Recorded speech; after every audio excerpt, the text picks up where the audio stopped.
called Chamber of Commerce. Don't ask me how I became the MC. I'm still trying to figure that out. But I'm more than happy to help, obviously, by knowing Carla and her organisation and a lot of people in this room.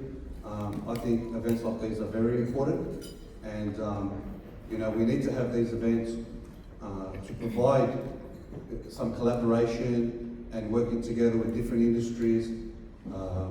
And that's I think how we learn, and how we learn to appreciate what we have, and to learn from what other people might be going through. So we'd like to thank the West Leagues Club to start off with. Thank you very much for this, for providing the venue. It's been a while since I've been here, and these clubs are always more than generous to help with the community. So we appreciate all the help that they provide. Obviously, a little bit of housekeeping. Bathrooms are outside on the left, and if there's a fire, run fast. That's about it. I'll take a slide and run.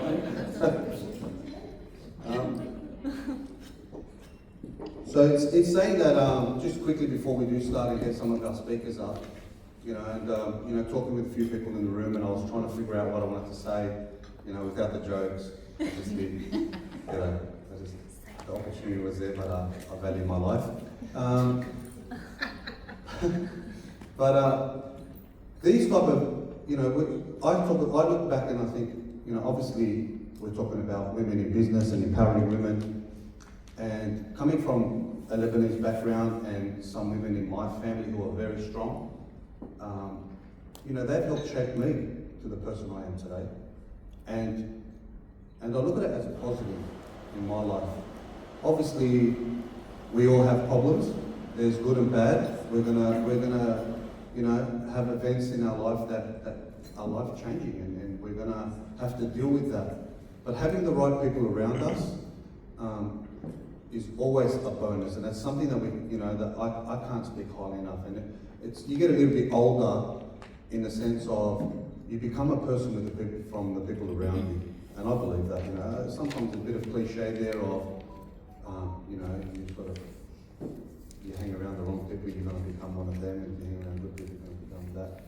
And I believe that, and I try and instill that in my children by saying that, I have boys, I've been blessed with boys and girls, and I want them to stay positive and put themselves in the right circles, for themselves and for someone else. And I say this when we have our Chamber of Liverpool events and other events that I'm a member of. Sometimes when you're in this room, it's not just about you. Some people have troubles that you don't know about, and you just being next to them can save their life. And I'm a strong believer of that. Sometimes, I used to look at, when I go into a room and be like, I want to do business, how do I get business, how do I get this contract? Now, a little bit, I sit back a little bit and I think, maybe I'm meant to be in this room to help someone else, not myself.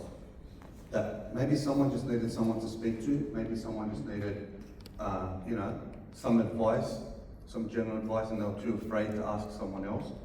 So this is what I love about these sort of events, because when you're here in this room, this is where, it's not always about me, but it's about maybe I needed to speak to this person for them, not for me.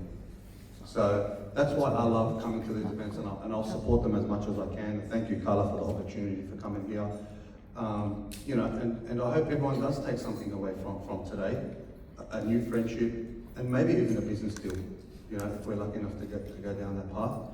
But, and again, I say that with me, is that sometimes when I meet people, it's them recommending me to someone else, and it's funny that's how the world works, so, that also helps. So moving on, we didn't have, like I said, the Deputy Mayor, and so we will bypass that. So the event today, the theme of the event today is to unite and to build stronger communities together, and that's through the collaboration between I'm Every Woman and Business Mums Society. So please give them a round of applause for Maureen and Carla. Thank you for being strong. And we hope to see many more events, like this, and let us know how we can support, and support each other moving forward. So what we might do then is, skipping that.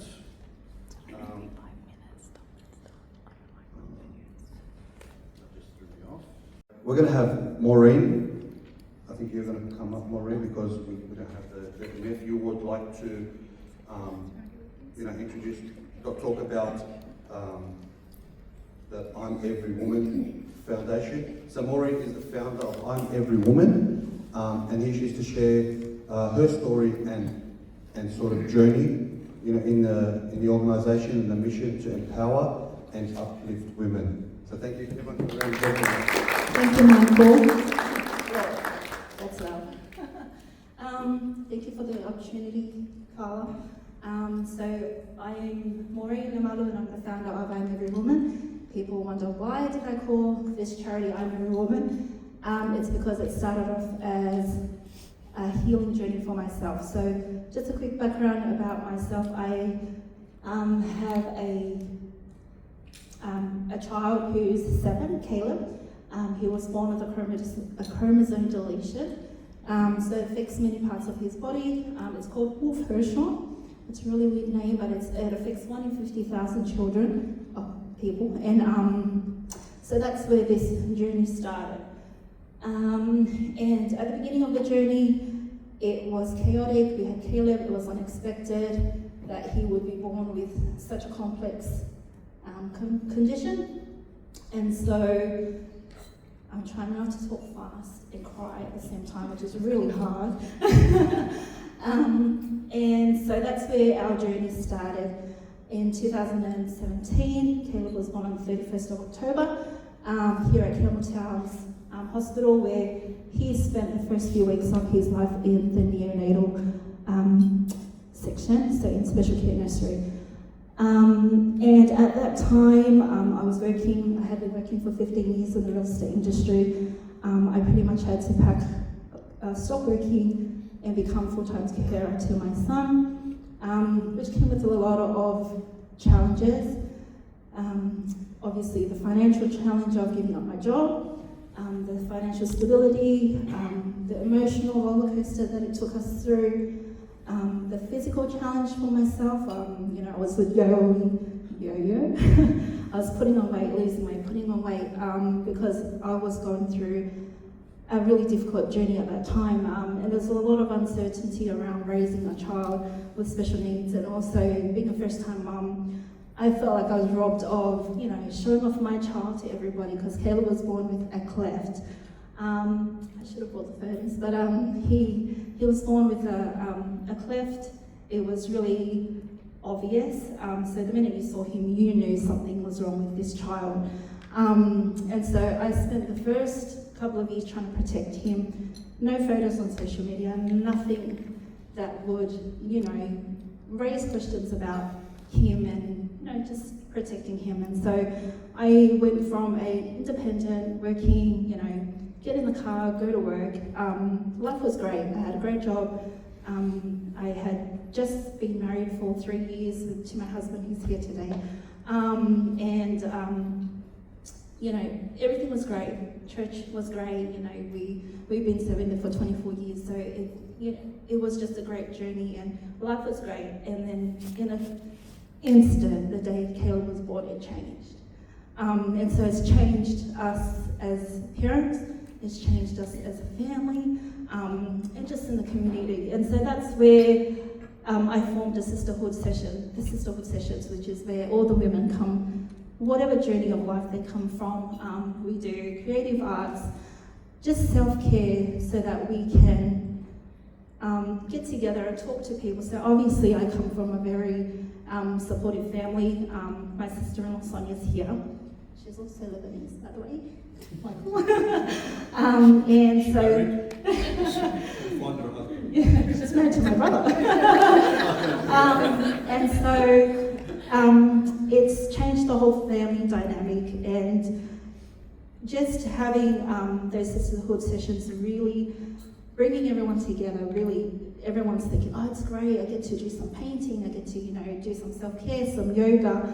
But in that process, they didn't realize that they were actually healing for me. And so that's where the I'm Every Woman came from. And so over the years, next year we'll be celebrating our 6th annual dinner, which this is the 2nd year running that we've been able to fundraise for our Care Bag initiative. So that's the second component of our charity. So if you came in through the back there, you'll see the bags on the back of the table, on the table there. So what these bags are, it's been carefully curated by myself from my personal experience in the Special Care Nursery. And also I have formed a really good relationship with the neonatal team here at Campbelltown Hospital. So together with their medical input and my input, and also just the community in general, we've been able to put these bags together with premature nappies, which is really hard to find, and they're also really expensive. Just for one little bag, it costs $20 off the shelf. And so being able to have that cleft bottles, which are needed for children, like Caleb is peg fed, so he eats meal by mouth and is all through the peg, through the tummy. But before that, he was nasal tube fed, so NG. They have a special bottle that they can use, which is also in the back there. They have been donated to us by Pigeon Australia, so that's been great. And so the bag essentially has everything that you need to get you off your feet if you have an unexpected stay at the Special Care Nursery. So Vince and I, we were prepared, we had everything ready. We think, oh, I'm gonna have an islander baby, he's gonna be fat. Far from it, he was 1.9 kilos, very small, petite, and obviously his clothes that we bought, the nappies that we had, absolutely went to waste. Because, we spent all that money on the things we thought he needed, but it wasn't what he needed. And so being in a position like that, where I had to send my husband to go looking everywhere for premature nappies, you don't know where to go, you don't even know where to start. Premature clothes are not easy to find. And with the resources that the hospitals actually have, they're very limited. So the cleft bottle, we were there for a few weeks, and we literally went away with one cleft bottle, and that's all he could use. So being able to reach out to people who are able to help in the community has been really great for the charity. It has been hard. We've had a lot of pivots and changes and whatnot, but you know what, if we can help those families who are staying in their Special Care Nursery, then at least we've done a little bit for the community. And so that's just a little bit in a nutshell. Hopefully I didn't ramble on too long. But thank you for being here today, and thank you, Carla, especially for your support. I really appreciate it. Thank you, Marie. What a story. We look back at some things with a few people, like in our family.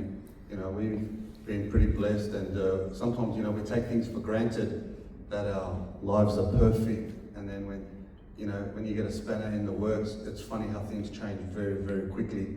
I say most of us are lucky that we have a support unit, that we have family to rally around and good friends, and I'm always trying to tell my kids, some people don't have that, they don't have someone to help them, they don't have that, just that shoulder crying, or just someone to listen, or and this is where these sort of charities, I think, are very, very important. We say, and I tell my children all the time, we're blessed, we have a roof over our head, we sleep in a warm bed, you can open that fridge and get whatever you want. I'd say 80% of families can't do that, and that's, and I tell my kids, don't take it for granted. We're very lucky, we're very blessed. Some people have nothing, and we see that in school box lunches, that some kids, the parents don't even have enough food to put in a school box lunch, and that's, you think of really in the 21st century, and and then to have something, physically wrong with a child as well, children are my weakness. I can't have that. That's So whatever we can do to help, we're more than happy to assist. And sometimes it doesn't even take much. You don't need to drop hundreds of thousands of dollars. A small support, a small charity, whatever, or even just being there in person, I think is is important, and everyone gives what they can. And I think the majority of people I've met, everyone's more than happy to help. I think if they're given the opportunity to help, I think 99% of people would help, and don't want nothing in return, just to say, yeah, I'll help that person. So that's great that we live in such a in a community, and we hope to continue that with you, Maureen, and your charity. Thank you so much.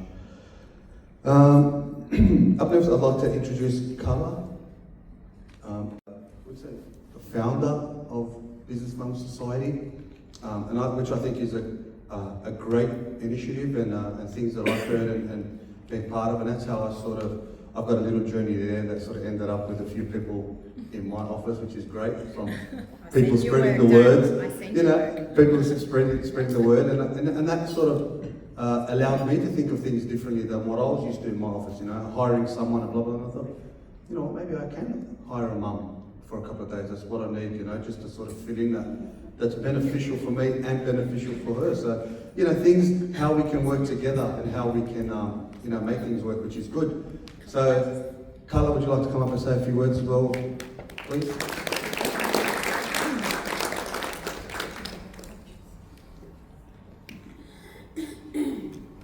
Thank you, Michael. Oh, wow. I did have a little speech written, but I'll just say what I need to say. So firstly, thank you all for coming today, and I appreciate you taking the time out at this stage of the year. It's really, really challenging times, and thank you, Michael, for coming on as MC. Normally when I host Business Mums Society Empower Her events, it's always me talking, and I ramble on, but that's just me. So the purpose of today is to support I'm Every Woman. So Business Mums Society is a really new networking group. The reason why I started this group is from my struggles of networking. Now, when you think of the word business, you think of so many professional jobs out there. Yeah, we've got all different jobs. Mine is completely different. I am in the kids' early education industry. So I'm literally Miss Carla. So when I first started networking, I used to get the scrunch nose, like, is that what you do? Those people now have become my clients. So I say, yes, that's what I do. You know what I mean? So I think there should be no judgment. And I think by attending other networking events like the chambers and things like that, I've just really grown skills and a bit of a clearer mindset. I think with the support of my family, I've even got my husband here today. I know I shouldn't really say anything, but Emmanuel has been my rock. He's heard everything, all my struggles over the years, and he is in the professional industry and a business owner with his family. But again, when I was starting, I did get the judgment, like, why do you want to be a business person? Because I'm providing service to your family. So those days are gone, and hence why I started the Business Mums Society. Maureen is one of my members. When I met Maureen for a coffee, I think it was here, was it? Cafe Club, sorry, it was down Campbelltown, mate. And I heard her story and I thought, you know what, this is my purpose. It's not only to have a networking space where it's business orientated, it's also about community. And we talk about this every day with Joe, Karma, and all my members. It's about community. There's no point going into business sometimes and just saying, I've got this, I'm just going to do it solo and see what happens. No, you need a whole network, you need a community, you need a backing system, and I really encourage that in my society every day. And we've now created this Empower Them event. We've brought the men along and we've created a united event. So today I welcome these guest speakers coming up shortly, and it's people that I have either networked or met or used their services, or they're just community orientated. I am always looking out for business, obviously, but I also like to see who's community minded, who can I help, or who can they help? And I thought, I'm going to bring these people onto the stage tonight, and they're not only helping me in business, but they're supporting Maureen's charity event, but I think we're supporting one another, and that's why I put the word unity today, because we really need to be more united. It is also Small Business Month, And like I said before, it's such challenging times. I'm not gonna lie, the phone calls I've had this week is all about, I can't get sales, or I can't get to this appointment, or I can't do this, I can't. We have to change that mindset and say, yes, we can. Together we can make it happen. And I just want to leave you that. Today I woke up and I said some affirmations and I sent it straight to Maureen. I said, today is about unity. Today is about empowering. Today is about uplifting. Today is about inspiring. So again, I've just changed that language in my mind, and I hope that resonates with you today. So I'm really, really happy that you've all come here today, because like I said, it's a collaboration I've been wanting to do for such a long time. I love Maureen's work, Maureen and Vince, and their whole team. It's just truly amazing. So the care bags are there, like Maureen said. Next month we're looking at doing a collaboration. I haven't told my members yet, but we're all going to get together and pack 50 bags together. So even some people in the room that might be thinking, oh, that's a great opportunity. Let's get together and let's make these bags happen, because you don't know who's going to be in that special care unit. Someone who works in early childhood and anything to do with children. I sit there watching a current affair and I see something on the news, I'm crying in like 2 seconds. Hey, Emmanuel. Yeah. So I want to make sure those 50 bags are ready for the next lot of families that go out. So I could ramble all day long, but I just want to say one other thing. We started a podcast, because why not? Because we just love to talk, us women, hey? It's getting released today at 2 p.m. So take a sip. Podcast is a podcast between Karma and Jo, my ladies here. And we've got Maureen already on the segment, we've got Sally on the segment, Denise on there as well, and we're going to be having a lot of the members. But I'd love to invite you community members on the podcast as well, because SIP happens. SIP happens? Get it? But yes, so I'm going to pass over the mic, and we're going to have our incredible panel speakers here today. So thank you again, and yeah, take it to you. Michael, thank you. Thank you, Carla. I say good morning too. Please, Lord, let me win the lotto. Please, Lord, let me win the lotto. It's bound to happen one day. Do you buy a ticket? Yeah, I do buy a ticket. Because I've seen that. Yeah. I got you. You've got to be in it to win it. You know, and the Lord says, buy a ticket, we'll give you a chance. So, it's all good.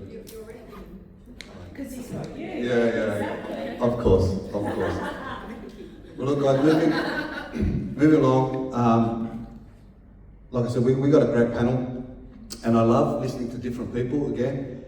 Even if they can't help me in my business, I always like to look at what they do, you know, and if I can integrate that into my business, because everyone does things differently, and I'm still learning. You know, I'm just now figuring out social media and stuff like that. Long story, thanks, Joe. You know, because I never had. My business sort of never needed that, so I'm still learning that now, you know, and I'm looking at other people, like what's working for them. Is social media the go? Is networking at different events to go? Joining associations? So there's always something, you know, that may work for someone else that might not work for you, but you don't know until you have a look at it and you start applying it, thinking, you know what, that's actually, they're doing really well. What are they doing that I'm not doing? You know, and I like to learn, and I'm like, and I'm that sort of that person that says, hey, what are you doing? Or who are you talking to? Let me talk to your people and see if they can help me with my people, and then, you know, see if I can work that. And that's what's important about these discussions and these panels, is that even though they might be in a different industry, but their mindset and their thinking just could be that sort of tip off, you know, that tip off that you need to say, hey, wait a sec, I didn't think of that. Maybe I can do that, you know, and that's what the power of this room is. So when you meet someone and you think, you know what, I've got to see how that's going to work. And it might work and it might not work. But until you ask that question, we're going to find out. So without further ado, let's get up our panelists. First on my list is the wonderful Karma. Come on up. The photography. I think she's got her fingers in a fit way as well. And her lovely assistant, George. Jared Dawson, owner of Brainiac Business Coaching. Come on up, Jared. Maureen, come on up, from founder of every woman. And we have Joseph Violi from ACE Rehab Physiotherapy. Did I say it right? Yeah, come on up there. And it's moderated by the one and only Joe Diaz from JD Marketing.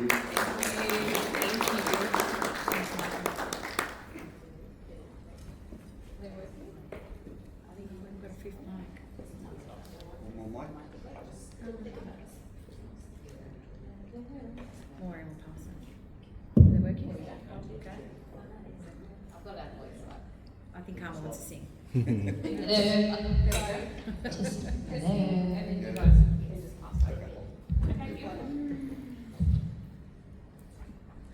I'm not tall enough for this.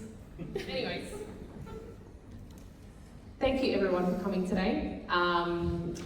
Obviously, we are gathered here today to talk to 4 lovely people. I think we should probably start with, if you want to give yourself a little bit of an introduction, who you are, what your business is, what you do. Karma? Hello, my name is Karma. I've been a photographer for 18 years and now I'm also creating content for businesses and helping them also build a community within their own business, encouraging them to step out of their comfort zone and just have fun. Beautiful. Hello everyone, I'm Jared Dawson. I'm the founder of Brain Out Business Coaching. I've had the business for 5 years now. We've franchised across the country. Grew up in Campbelltown, currently living in Liverpool. Happy to be here. Thank you. Me again. You probably don't need to know the whole story. But yeah, I'm Maureen, and yeah, I'll introduce you too. Good morning everyone, my name is Joseph. Physiotherapist that graduated in 2015 from Western Sydney Uni. Started off working as an employee and then gradually over time I've gone from a subcontractor to running my own business with my brother. So we've had very humble beginnings and have gradually just built up to where we are now.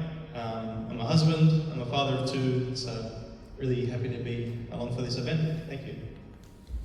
So today we are talking about real stories, lessons and insights from built, rebuilt and grown in obviously very different industries. So as an opening question, can you briefly tell me a little bit about maybe a defining moment for you that has shaped what your business is today?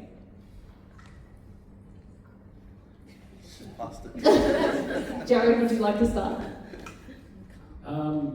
Yeah, sure. I mean, sometimes it's all not fun and games. So when I started my business, it was initially a small business idea subscription service, which sounds stupid in hindsight, but I sort of went through that process of setting the business up, and within 6 weeks I sort of knew how dumb of an idea that was, and it really enabled me to pivot into what I'm doing now, which is business coaching. So I think sometimes if you've got the right mindset and you've got a really good work ethic, and you're listening to your customers, whatever you're doing, really, really horrible things can actually turn into really positive things, as long as you're learning from those experiences, listening to your clients and working hard. I think we've heard the word mindset a lot today, and I think hard work is probably the best mindset anyone can have, and really thinking selflessly about how we can serve our clients rather than how you can extract money from them through an invoice.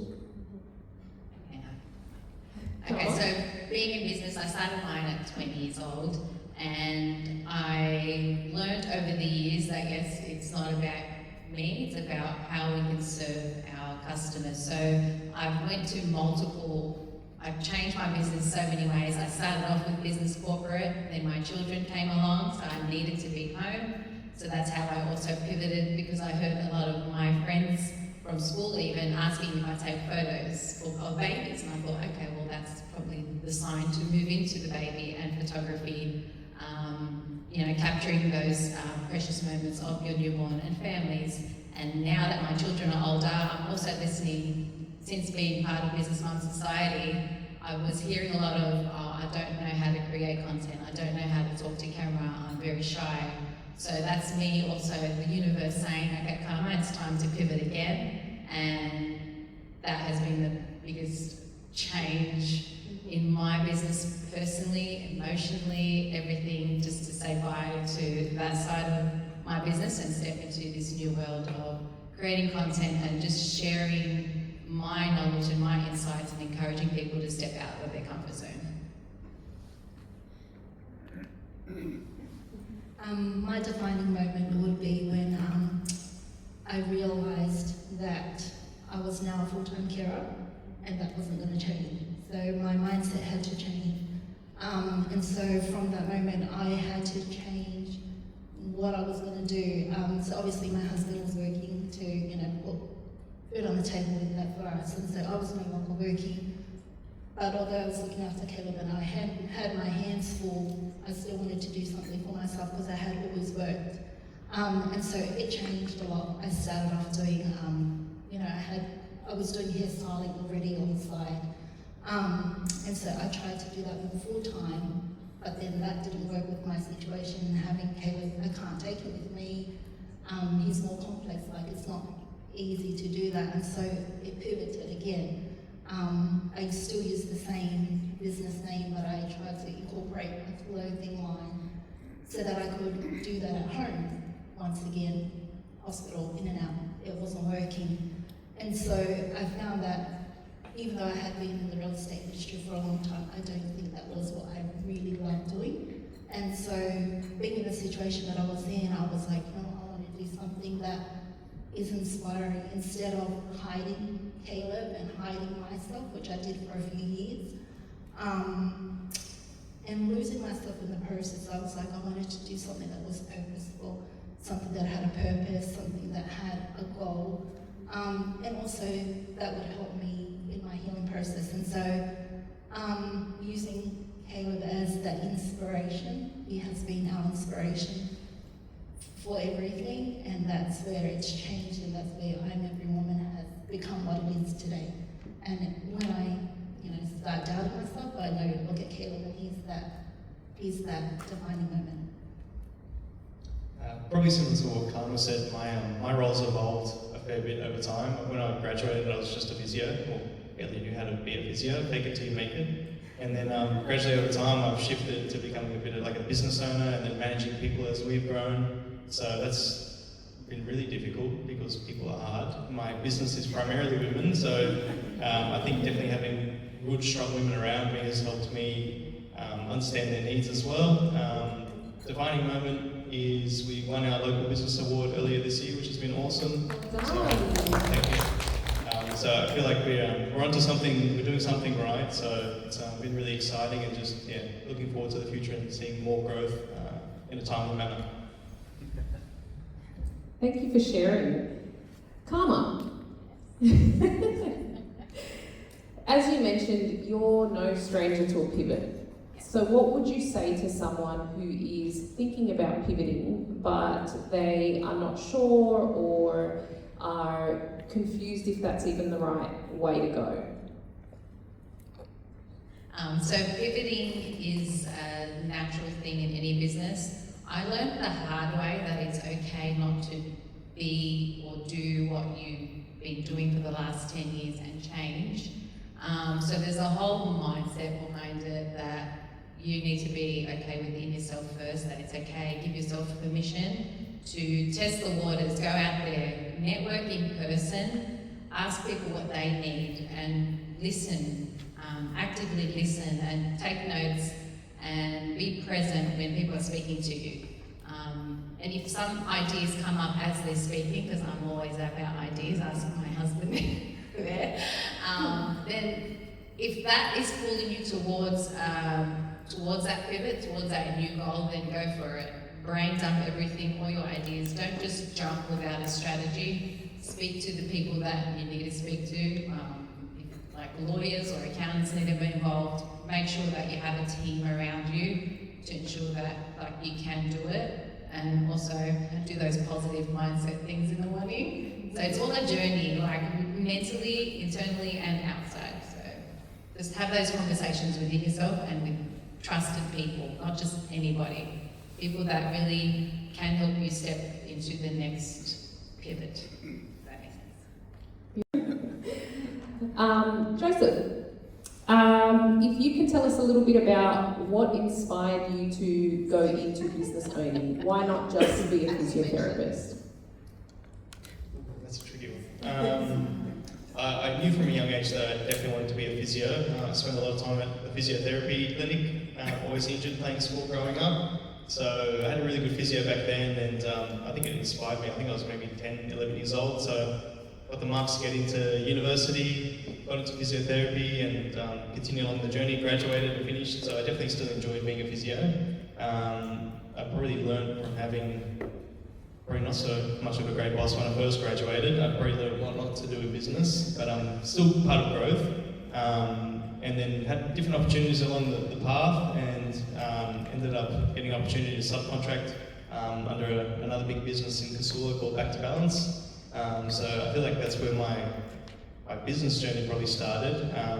Just myself, and then I was working 8 a.m. to 8 p.m, so working long hours. I thought, yeah, I need to, I don't know, see plenty of clients, keep myself really, really busy. I just got married. I thought, we need income, we need to pay for a house, we need all these sort of things. And then my brother, he's 6 years younger than me, so he's my co-owner, my business partner. He was naturally very, very smart at school. I asked him in year 12, I said, what do you want to do when you graduate? And he said, if I don't party too much in year 12, I'll settle for, don't get into medicine, I'll settle for physio. So he got into physiotherapy, and we're both working together. So I knew that we were onto something. Me and him get along really, really well. We did the hard yakka at the start, and then, yeah, sort of just felt like the business was working for us. We wanted to do our own thing on the side. We felt like we had some sort of, I don't know, good vibe together, so we decided to open up, and it's been gradual growth, trying not to just hire and be busy, trying to think too far ahead, just trying to do all gradual things. I feel like opportunity arises and we just sort of take that next step forward, trying not to shoot too many steps ahead. Yeah, does that answer the question? So you talked a little bit about, obviously, the difficulties when you first started. Yeah. Was there ever a time that you thought about giving up? Not on physiotherapy. I feel like I was definitely really goal-oriented back then. I really wanted to save up for our wedding, save up to buy a house. So I knew that it was serving a purpose. I enjoy what I do too, so don't get that wrong. I love being a physiotherapist. My wife calls me a bit of a hairdresser because she thinks that all I do all day is talk to my clients, and I come home and I'm burnt out. But that's definitely part of the enjoyable part of it. So I definitely enjoy being a physiotherapist. I never ever thought about giving up that. I just thought that over time, I think once we got married, it put into perspective about, was I happy? What did I want to do next? And yeah, pretty blessed along my journey that things have popped up at the right time. So sort of just taking that opportunity to shift into the next phase of what I wanted to do. Thank you. Jared, can you tell us a little bit about maybe one of your toughest challenges in business? The toughest challenge really has been franchising, to be honest. We've, in hindsight, we franchised too quickly. So the business, the first 6 weeks, like I alluded to earlier, was pretty tough. Got through that with a good mindset, good support network, a lot of hard work. Things went really well in the 18 months after that, and then we franchised the business. Franchising is probably 100 times harder than I thought. I was sort of happy to do the 10 times harder, but didn't really understand the 100 times harder bit. That's been really difficult. We've sold 7 franchises across the country. A couple gave up and shut down, which was unfortunate.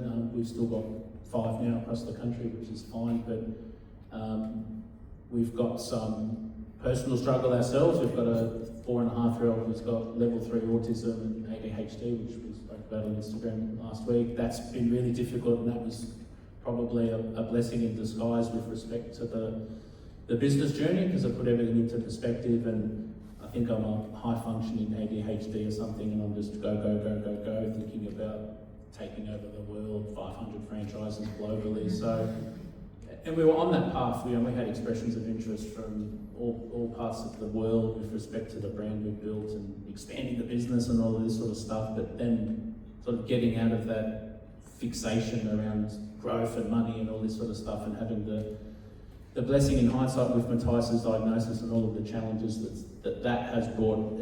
I come back to what I said earlier, like there's always difficult things that happen in business, but if you've got a good mindset and a good work ethic, you always sort of package them up to be good things. So the franchising, we haven't stopped it, but we've certainly paused it for now. But I think in hindsight, when you look at these things, the really, really bad things can always become good things if you've got a good mindset. And one of my favourite sayings is there's nothing good or bad that happens in the universe, there's just how you react to it and what you make of it.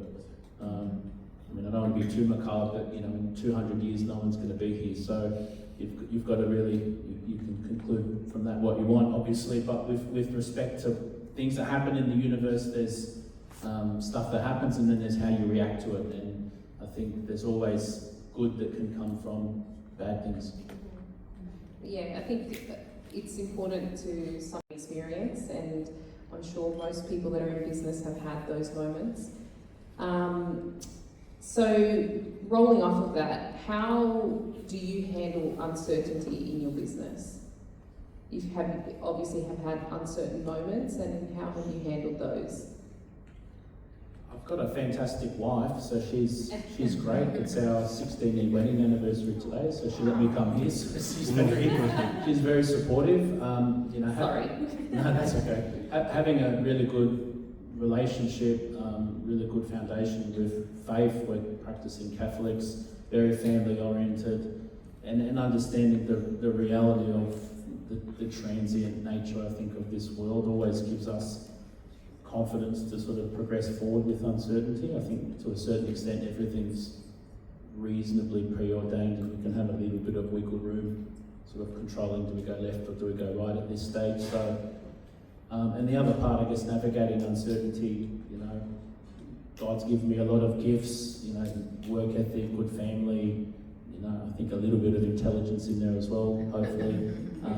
And I've always sort of backed my own competence to get out of sticky situations with the support network and faith and obviously a little bit of hard work as well.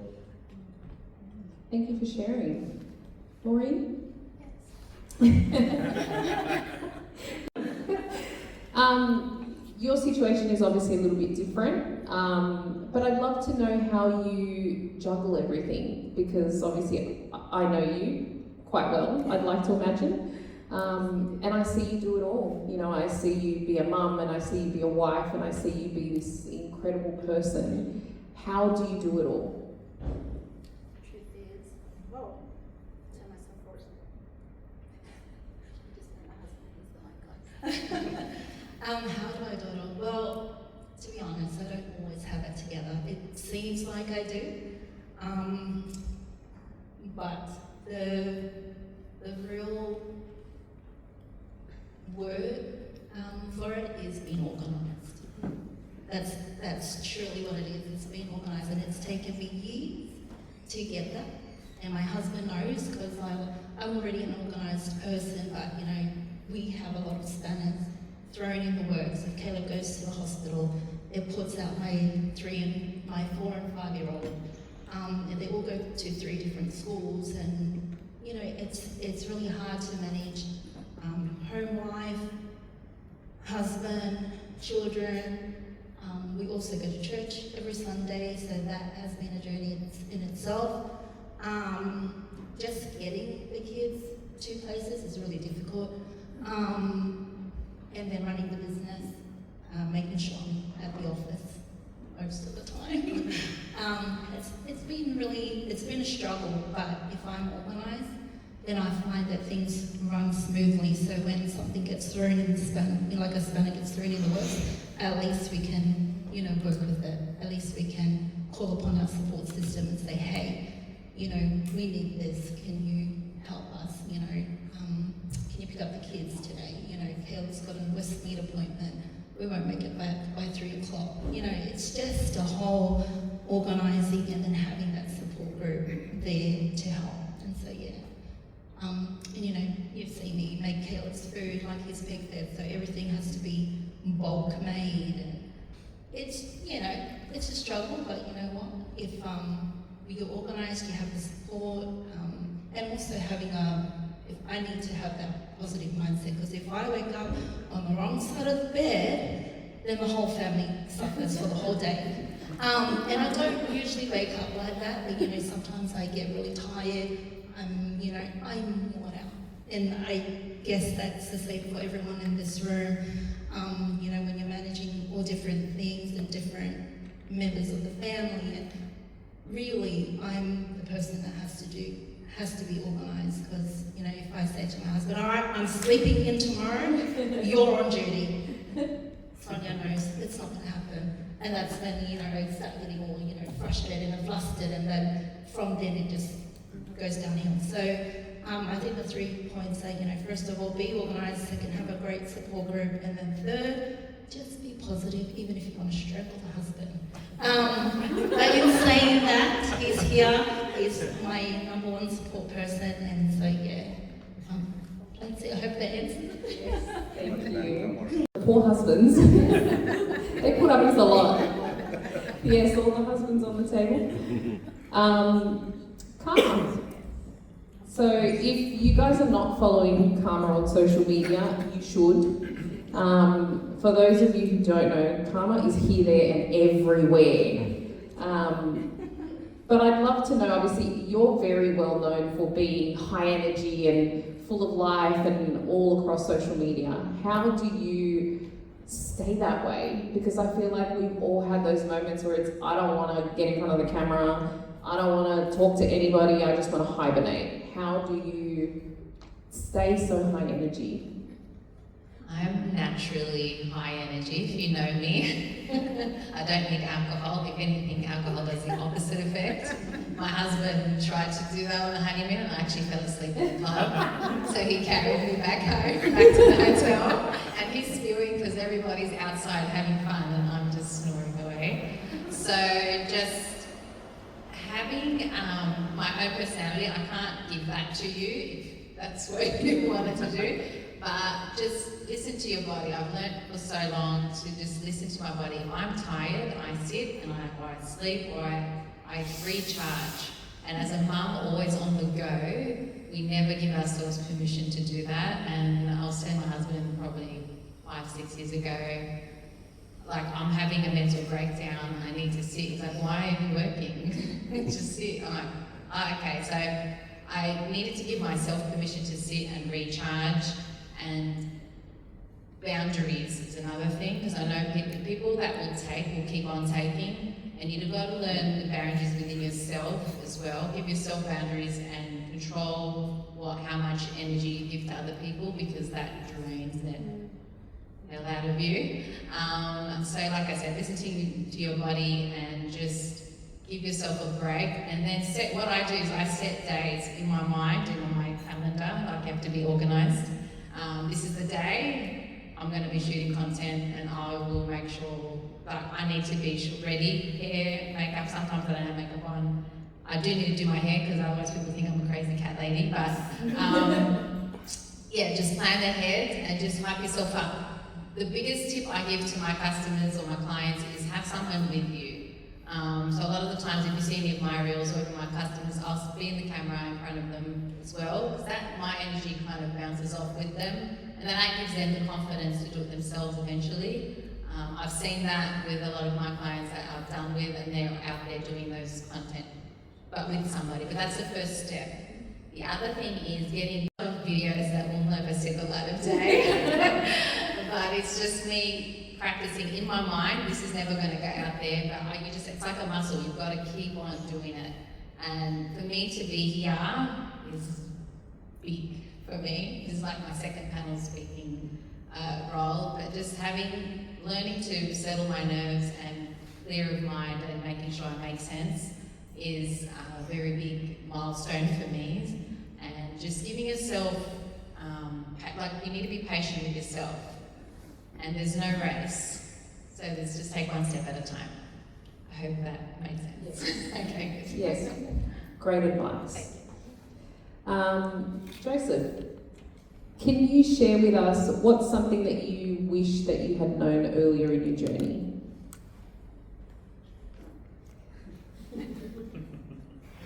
Something that perhaps you would say to your younger self when you were starting out? I feel like probably the biggest thing that I struggled with initially in business was delegating things. A bit of a helicopter control freak. So letting go of things was something I really, really struggled with. Even probably struggle with it now a little bit, but I'm getting better. So probably saying to mitigate my own personal burnout is letting go of things and delegating tasks out.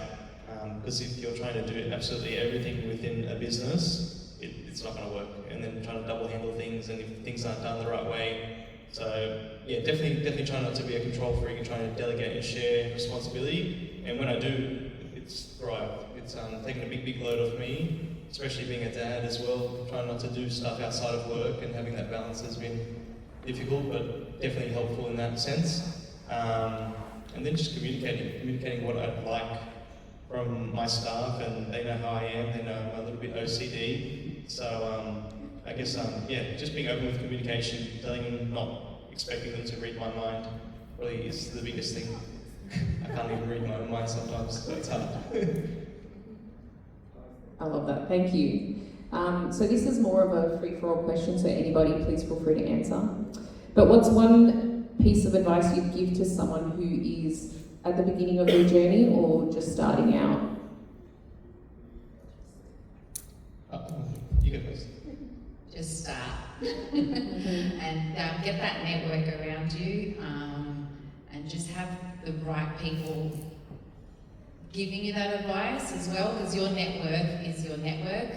If, like, as a mum, I tell my children all the time, if you're hanging around with the wrong people, they're just going to bring you down. So always find someone smarter than you, always find someone with even a bigger network that they can introduce you or your business.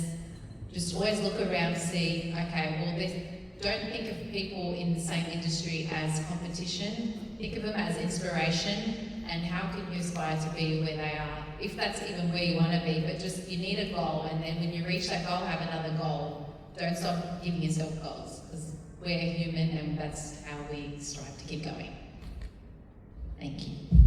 Yeah, I'd probably say something similar as well. Yeah, take your time with growth, try to take baby steps, not try to jump a million steps forward. I think it's really hard in this generation. A lot of the younger people and younger staff coming through want to be earning six figures off the bat and want all these expectations of things. I think just taking step by step, sticking in your own lane as well, trying not to reach into too many different honeypots. And what's the last thing I was going to say? It's probably really important. Yeah, sticking your own lane, and just maybe try not to compare to what everyone else is doing. Maybe just focus on what you want to do and enjoy that first, because I think if you spend too much time comparing, you're going to throw yourself into chaos, definitely. I'll add to that as something a bit practical for everyone. Like, if you are just more towards the beginning of your journey, work for free in private, and don't let people don't get too fixated on the money when you're starting. Like, do a lot of work for free for people deliberately, and let them know that you're doing it for free in return for referrals and social media proof. A lot of the time at the beginning of your journey, if you don't have the customers, word of mouth and referrals are like 10 times more likely to convert than anything else. So if you can actually go out there and do work for free and let the person know, look, I've just started my business, or I'm more towards the beginning of my journey, I'd love to be able to work for you for free. Don't tell anyone I'm doing it for you for free. I'm going to do 10 times better than if you were paying me. In return for, if I do a good job, tell 3 people about me and leave me a review on Google, or give me a video testimonial for Instagram. And then each iteration that you do with that, slightly start charging a bit, then charge a bit more, charge a bit more, charge a bit more. And more than anything that I've seen in my business journey, like, if you're more towards the beginning of the journey, do that consistently for 6 or 12 months, and before you know it, you'll be charging more than you ever could imagine for your services. And no one 12 months in will go, oh, but you did it for free at the beginning. Like, that's always a risk people think in their heads, and to be honest, that never happens. Yeah, so coming off what Jared said, so what I do when I do collaborations, there is a contract in place, and I actually send them an invoice of what the value, what they're getting on that collaboration, but I put 100% off. So they need to see, it's like with photos and videos, they're not getting a tangible product. Karma's just filming, or they're not going to see what I'm doing behind the scenes. So they need to see itemised what I'm doing. I put the whole value on there, just so they can say, 12 months down the track, or okay, well, Karma's charged this much. They already know in their mind, this is how much I'm worth. So you need to put it on paper, because don't assume people know what you're worth. You know what you're worth. You need to put it on paper, and a contract.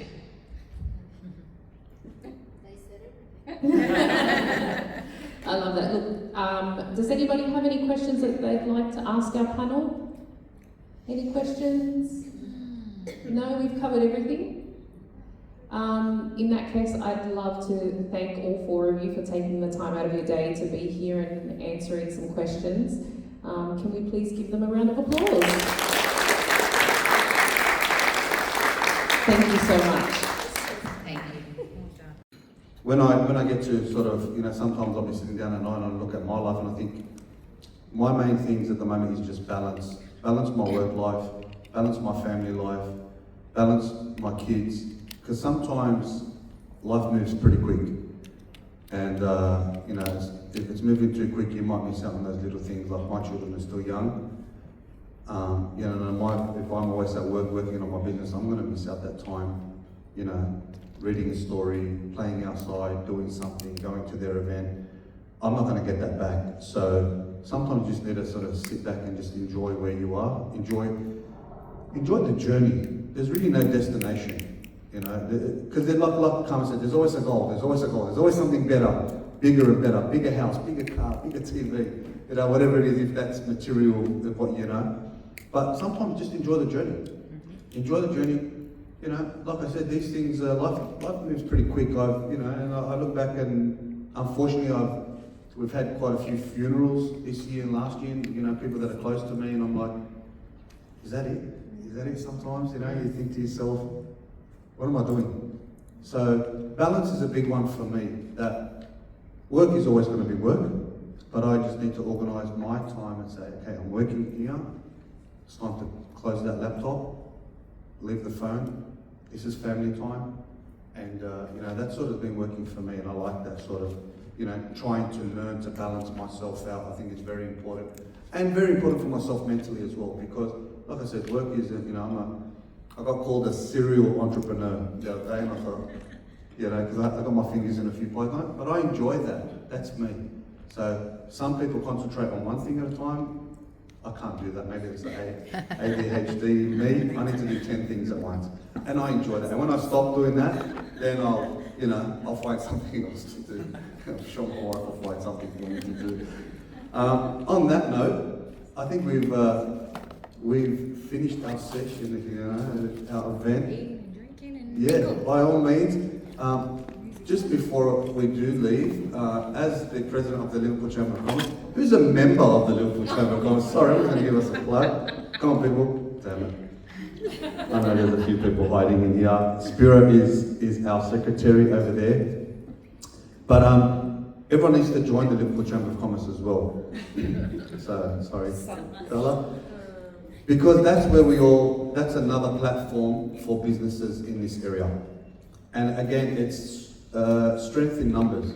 So if we are all together, I know, especially in the Liverpool area, the council's got their own dramas, but we don't run with council. We are here to support local businesses, because you've heard it 1,000 times that businesses are the backbone of the economy, and government's not listening to us, and they need to. So that's why it is important to be with the chamber, because our voices together, we're going to get heard loud and clear. So please look into the Liverpool Chamber of Commerce. We are basically not rebuilding, but obviously things change, so we've had to make some changes, and we want to make sure that we service our members and the local community. And again, this is part of our local community, so that's why we're here too, and we love to do that. Thank you very much again to Carla and Maureen. Thank you guys. Can we give them a round of applause for putting this event on? Thank you so much. There's still a bit of food, guys, and juice, and I say this after every event that I'm at. Please get to meet one another and learn what we do. Like, if we can at least share our businesses in this room, that's a good place to start. Have a chat with these people, have a chat with who's next to you if you don't know who they are, get their business card, have a coffee. You just don't know where it leads until we take that step. So thank you very much, everyone. Have a great day and be safe. Thank you so much.